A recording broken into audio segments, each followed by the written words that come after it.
Good morning student. आज हम लोग हिस्ट्री नहीं, आज जियोग्राफी पढ़ेंगे। सबसे पहले हम लोग जान लेते हैं कि जियोग्राफी होता क्या है। उसके बाद हम लोग चैप्टर पाएंगे। फर्स्ट चैप्टर का आपका नाम है आवर इन्वायरमेंट। जैसा जियोग्राफी,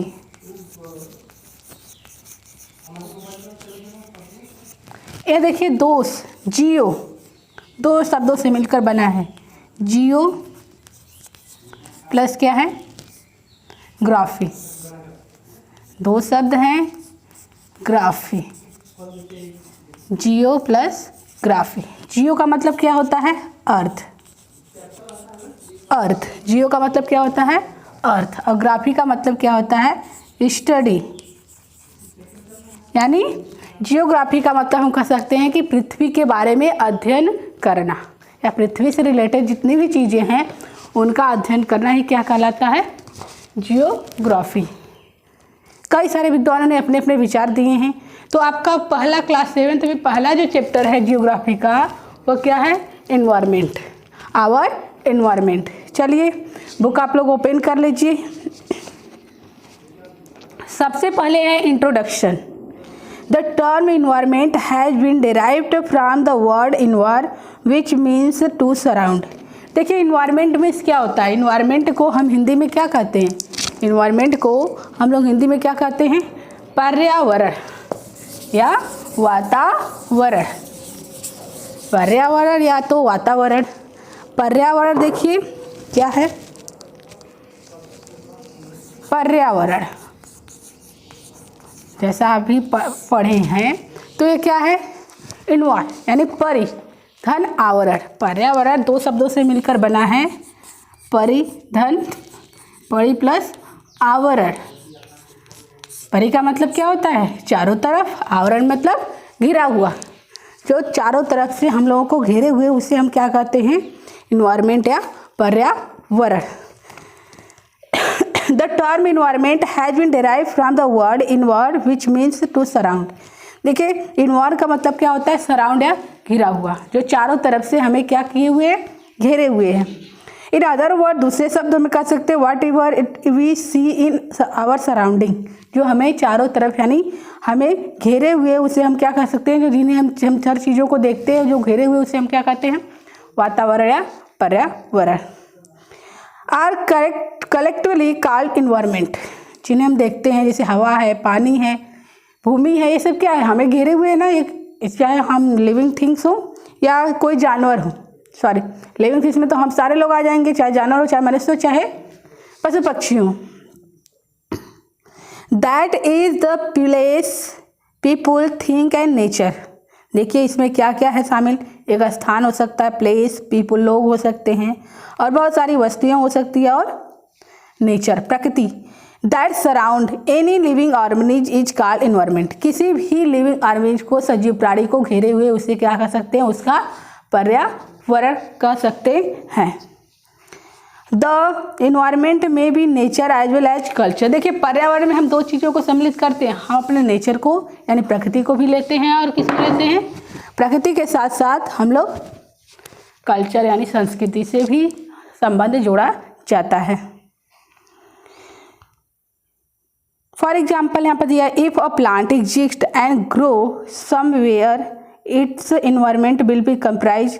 देखिए यहाँ पे एक पौधा है, अगर बढ़ रहा है, ग्रो कर रहा है, बढ़ रहा है, तो उसको प्रभावित करने वाले जो इन्वायरमेंट होंगे वो कौन कौन होंगे, मिट्टी, soil, air, water, heat and light from the sun and living और living things existing in the surroundings like other plants, trees, animals and human beings.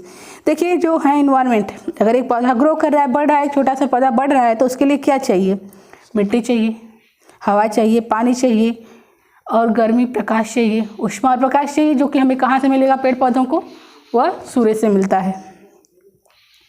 और ये हमें क्या किए, और वो जो पेड़ ग्रो कर रहा है उसे वह भी दूसरे अन्य चीज़ों से घिरा हुआ है, उसे ही उसका क्या कहेंगे, वातावरण या पर्यावरण। जैसे वो दूसरों पेड़ पौधों से घिरा हो, जानवरों से और मानव से। All these are elements of the environment of a plant. ये जितने भी हैं सब, ये सारे तत्व किसके तत्व हैं, एक पौधे के तत्व हैं, उनके पर्यावरणीय पौधों के तत्व कहे जाएंगे। सारे उसको प्रभावित करते हैं किसी न किसी रूप में। चलिए नेक्स्ट है कंपोनेंट्स ऑफ एटमॉस्फेयर। देखिए जो हमारे पर्यावरण हैं या वातावरण है, इसके क्या कंपोनेंट हैं, क्या घटक है, घटक कौन कौन से हैं। Our environment consist of 2 main component. हमारे पर्यावरण के मुख्य रूप से 2 घटक हैं। कौन कौन है? नेचर एंड ह्यूमन, मनुष्य और प्रकृति। These are also called the physical natural and human environment. देखिए एक तो भौतिक है प्रकृति यानी भौतिक पर्यावरण, और एक है मानव पर्यावरण के नाम से हम लोग इसे जानते कह भी सकते हैं। या तो कह दीजिए प्राकृतिक या मनुष्य, या तो कह दीजिए कि भौतिक पर्यावरण या तो मानव पर्यावरण। ये इसे 2 भागों में बांटा गया है। Our environment natural environment. First है नेचुरल इन्वायरमेंट, या कह सकते हैं भौतिक पर्यावरण या प्राकृतिक पर्यावरण। Natural environment of an organism consist of those elements that are provided by nature. देखिए जो प्राकृतिक पर्यावरण है, इसमें जितने भी ऑर्गेनिज्म हैं, सजीव प्राणी हैं, उनके जो तत्व हैं वो किसके द्वारा उपलब्ध कराए जाते हैं, किसके द्वारा निर्मित होते हैं? नेचर द्वारा। जो प्राकृतिक पर्यावरण में जितनी भी वस्तुएं निर्मित हुई हैं, हम लोगों ने, मनुष्यों ने नहीं बनाया, वो किसने बनाया है? नेचर ने, प्रकृति ने। इट इंक्लूड्स, देखिए इसमें क्या क्या शामिल है। रॉक्स है, चट्टानें हैं, क्लाइमेट आपकी जलवायु है, सॉइल मिट्टी, नेचुरल वेजिटेशन प्राकृतिक वनस्पतियाँ, वाइल्ड लाइफ जीव जंतु एक्सेट्रा इत्यादि बहुत सारी चीज़ें आती हैं जो कि किसने बनाया है? नेचर ने। हम लोगों ने इन चीज़ों को नहीं बनाया, मनुष्यों ने। Naturally environment has basically 2 component. देखिए जो प्राकृतिक पर्यावरण है उसके 2 कंपोनेंट है, 2 घटक हैं।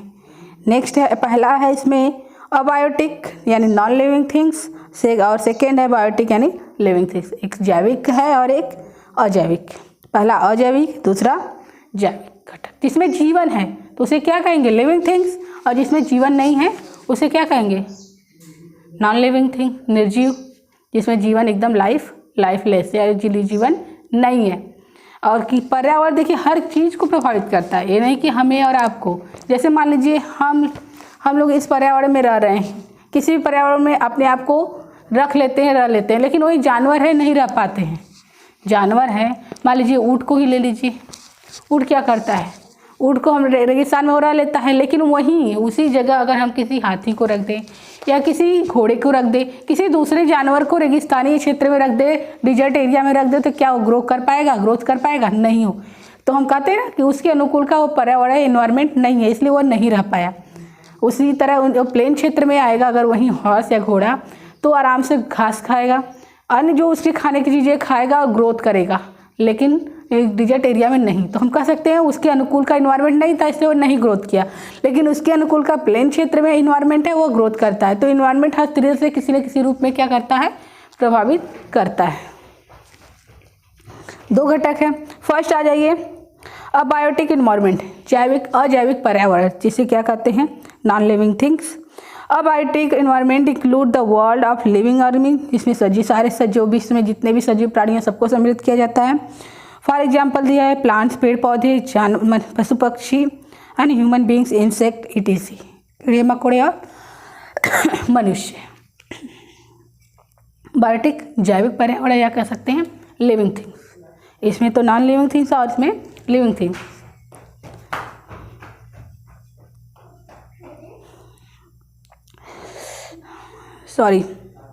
पहले में तो लिविंग थिंग्स था, जैसे हमने अबायोटिक में पढ़ाया था। अबायोटिक में क्या रहेंगे?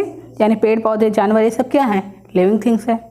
Biotic environment include the world of non living elements. इनमें क्या शामिल करेंगे? इनमें हम उन चीज़ों को सम्मिलित करेंगे जिसमें क्या है? जीवन नहीं है। For example water, air, land, ETC, जिसमें जल, पानी, हवा, ये सब क्या है? ये तो दूसरों को जीने के लिए राह दिखाते हैं, देखते हैं, लेकिन ये क्या है? एक रूप से कह सकते हैं इन्हें नॉन लिविंग थिंग्स। पर्वत है, पठार है, ये सब क्या है? नॉन लिविंग थिंग्स है। नेक्स्ट है फिर है the land on which we live is not a man made things. जो लैंड है मनुष्य ने नहीं बनाया, ये भूमि को, धरती को हम लोगों ने नहीं बनाया, but it has been created throughout a nature process, लेकिन इसका निर्माण हुआ है प्राकृतिक प्रक्रियाओं के द्वारा। जो प्रोसेस हुआ है नेचर के द्वारा, जो प्रकृति ने जो प्रयास किया है, जो प्रकृति ने इसके निर्मित किया है, ये नेचर प्रोसेस है। मनुष्य ह्यूमन बींग्स प्रोसेस नहीं है। इसी तरह है similarly air, natural vegetation, water etc। ना ही हम लोगों ने हवा को बनाया है, नहीं पानी को बनाया है, या एक्स्ट्रा कोई भी प्राकृतिक वनस्पति हो उसे भी हम लोगों ने नहीं बनाया है। आल्सो अकर नेचुरली, ये सब क्या है, ये सब भी क्या है, प्राकृतिक है। The land refer to the lithosphere, देखिए इस धरती पर क्या क्या है, लिथोस्फीयर यानी स्थल मंडल, स्थल है, धरती है।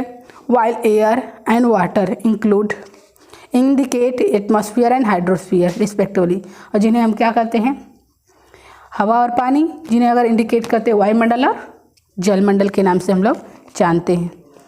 The plants and animal are the major part of the biosphere, और इसके अलावा सबसे मुख्य जो भाग है इनमें से इस धरती का वो क्या है, बायोस्फीयर यानी जयमंडल, या कहते हैं जीवन मंडल, जिसमें जीवन रहता है। वो कौन सा है, उसमें कौन कौन से पेड़ पौधे, पशु पक्षी और हम लोग रहते हैं, सबसे मुख्य पार्ट यही है। लेट अस, लेकिन हाँ इन तीनों के बगैर इनका अध्ययन भी संभव नहीं है। Let us read more about all these 4 domains of the earth to understand our environment well. चलिए हम इन चारों के बारे में डिटेल से अध्ययन करते हैं, जो हमारे पर्यावरण को क्या करते हैं, बताते हैं। पर्यावरण से निर्मित जो 4 मेन डोमेन्स हैं उनके बारे में अध्ययन करते हैं। द इन्वायरमेंट में be broadly divided into 4 major domains और स्फीयर, 4 भागों में बांटा गया है। तो कौन कौन से वो 4, लिथोस्फीयर स्थल मंडल, एटमॉस्फेयर वायुमंडल, हाइड्रोस्फीयर जलमंडल एंड बायोस्फीयर जयमंडल। इन 4 भागों में से क्या किया गया है, डिवाइड किया गया है। फर्स्ट है lithosphere, लिथोस्थल। The word lithosphere is derived from the Greek word lithos, which means rocks। देखिए ये जो लिथोस्फीयर वर्ड है ये 2 वर्ड से यानी 2 ग्रीक शब्दों से मिलकर बना है। लिथस, लिथस का मतलब क्या होता है, पत्थर या स्टोन या रॉक कह सकते हैं, जो कड़ा हो। Rocks are the main material of the earth crust, जो ऊपरी परत है पृथ्वी की, वह मुख्य परत होती है किसका, तत्व होता है हमारी धरती का। They are made of minerals, जिससे क्या होता है, खनिज तत्व का निर्माण होता है इनके ही द्वारा। Which are found in the interior as well as the earth surface, कभी कभी कहाँ पाए जाते हैं, अंदरूनी भाग में, पृथ्वी के आंतरिक भाग में, और कभी कभी ऊपर भी सरफेस पर भी कुछ चीज़ें पाई जाती हैं। Lithosphere has many ups and downs, देखिए हमारी धरती का जो रूप है वह हर जगह इक्वल या इवेन नहीं है, इवेन एंड अनइवेन है, बराबर नहीं है। कहीं पर समतल है तो कहीं पर उबड़ खाबड़ है, कहीं पर ऊंचा है तो कहीं पर नीचा है। It consist of different types of landscapes such as, यहाँ पर जो भूमि का स्वरूप है वह अलग अलग तरह का है। सच है, देखिए यहाँ प्लेट्यू पठार है, माउंटेन्स है पर्वत है, हिल्स है पहाड़ हैं, वैलीज हैं घाटियाँ हैं, बहुत ऊंचे ऊंचे पहाड़ हैं, घाटियाँ हैं। जो पर्वत के निचले क्षेत्र को जो क्षेत्र है, 2 पर्वतों के बीच की जो भूमि होती है उसे हम क्या कहते हैं, घाटियाँ। These landscape are found over the continents and ocean floor, देखिए जो एक लैंडस्केप है, भूमि का स्वरूप है, यह एक तो हमारे हर महाद्वीप में पाया जाता है, और इसके अलावा महासागरीय जो फ्लोर है, फर्श है, वहाँ पर भी, समुद्र में भी होता है। ऐसा ही क्या, ऐसा अनइवेन, इवेन एंड अनइवेन पार्ट पाए जाते हैं महाद्वीपों के और महासागरों के स्थल क्षेत्र पर। Lithosphere is covered with thin layer of soil, जो लिथोस्फीयर है किससे ढका हुआ है, एक पतली परत है, वो किसकी है, मिट्टी की पतली परत से ढका हुआ है। The soil helps to grow different types of plant and shrubs, और हमें जो मिट्टी क्या मदद करता है, अलग अलग तरह के पेड़ पौधों को उगने को, झाड़ियों में उगने के लिए मदद करता है। Which provide food not only the human beings but for the animals also, यहाँ देखिए भोजन उपलब्ध कराता है, सिर्फ हमें और आपके लिए नहीं, यहाँ जानवरों के लिए भी भोजन उपलब्ध करवाता है। कौन? जो भूमि है, मिट्टी है। The lithosphere is also known as the home of different plants and animal. कह सकते हैं जो स्थल मंडल है वो अलग अलग तरह के पेड़ पौधों, अलग अलग तरह के जीव जंतुओं का क्या है? घर है। It also provides us many minerals. और इसके हमारे इस स्थल मंडल पर बहुत तरह के क्या मिलते हैं? खनिज तत्व। Which are is essential for economic development है, जो कि हमारे आर्थिक विकास के लिए बहुत ही जरूरी है, या कह सकते हैं बहुत ही आवश्यक है। नेक्स्ट है वायुमंडल यानी atmosphere. The layer of air that surrounds the earth is called atmosphere. जो वो लेयर, हवा का वह आवरण जो इस पूरे अर्थ को, पूरी पृथ्वी को चारों तरफ से घेरे हुए है, उसे हम क्या कहते हैं? एटमॉस्फियर यानी वायुमंडल। द एलिमेंट्स ऑफ एटमॉस्फियर सच है, देखिए इसके तत्व कौन कौन है जिसका हमारा वायुमंडल प्रभावित होता है। तापमान है, टेम्परेचर है, विंड्स हवाएं हैं, प्रेशर दबाव है, ह्यूमिडिटी आर्द्रता है, रेनफॉल वर्षा एक्सेट्रा। ये सारे चीज़ें इसके मुख्य रूप से मुख्य तत्व हैं। Combined to produce weather and climate both of these which effect naturally process.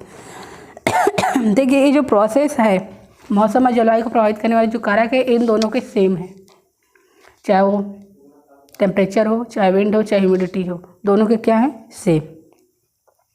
ये दो प्राकृतिक रूप से इन दोनों को प्रभावित करते हैं। सॉइल फॉर्मेशन, जो मिट्टी का क्या होता है? एक स्थान से दूसरे स्थान से हस्तांतरण। Natural vegetation, animals life and above all lifes and activity of mans. जितने भी जीव जंतु हैं या मनुष्य के जितने भी क्रियाकलाप हैं इसी वायुमंडल के क्षेत्र में होते हैं। The atmosphere holded around the earth by its gravity force. देखिए जो इन्वायरमेंट का कहाँ तक है? जहाँ तक पृथ्वी का गुरुत्वाकर्षण या चुंबकीय तत्व प्रभावित यानी खींचता है, वहीं तक हमारा ये इन्वायरमेंट वायुमंडल है। जहाँ तक पृथ्वी का गुरुत्वाकर्षण पहुँच पाता है वहाँ तक हमारा वह क्या है? वायुमंडल।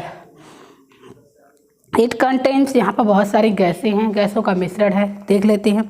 78% ऑफ नाइट्रोजन इस धरती पर कह सकते हैं 78% क्या है? नाइट्रोजन गैस है जो कि सबसे ज़्यादा है। 21% ऑक्सीजन है, 1% कार्बन डाइऑक्साइड है एंड और अन्य अदर गैसें जैसे ओजोन हुआ, नियॉन हुआ, ये सारी गैसें भी इस धरती पर विद्यमान हैं। The atmosphere act as a thick layer blanket which protect us from harmful ultraviolet किरणें ऑन द सन। देखिए इसके अलावा जो हमारा एटमॉस्फियर है, जो सूर्य से पराबैंगनी किरणें आती है उसे भी रोकती है, जिससे कि हमारी रक्षा कर हो सके। The changes in weather and climate condition are due to the present of the atmosphere. देखिए मौसम और जलवायु में जो बदलाव होता है वो किसके कारण होता है? किसकी उपस्थिति में? मौसम यानी एटमॉस्फियर वायुमंडल की उपस्थिति में मौसम और जलवायु में परिवर्तन होते रहते हैं। नेक्स्ट है हाइड्रोस्फीयर। हम इसके बारे में नेक्स्ट चर्चा करेंगे। आज के लिए बस इतना ही। Thank you.